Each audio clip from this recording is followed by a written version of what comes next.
Bahrain sends Qatar a protest notice. Meanwhile, France backs World Cup host Qatar amid calls for boycott. We have some good and bad COVID news, and finally, the wait is over for music lovers on Instagram. Hey, I'm Farah and you're watching The Roundup. Here are the stories making headlines in Doha today.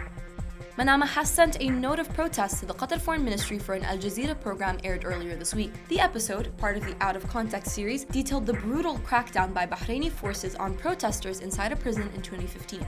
Manama was unhappy with the show, expressing its strong condemnation of the episode. The foreign minister claimed it contained false information and allegations put forward by hired instigators. Al Jazeera says it remains independent with no plans to change its editorial coverage even after the GCC reconciliation.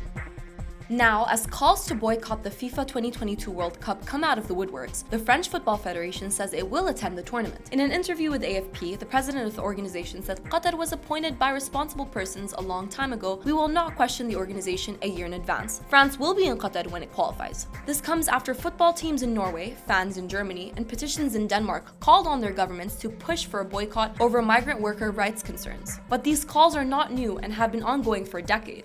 In that time, Qatar has made drastic changes to labor laws, including abolishing the controversial kafala system and introducing a first-of-its-kind minimum wage.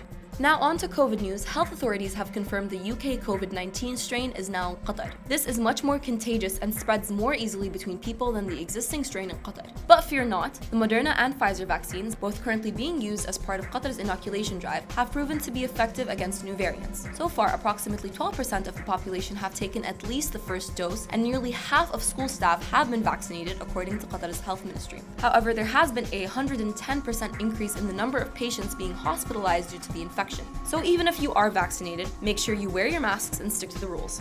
And finally, finally, Instagram Music is now available to users in Qatar. After a long 3 years since its launch, the service is now available to millions of users in the Middle East and North Africa. That means you can now choose from a variety of songs to add to your selfies, coffee snapshots, or fits of the day.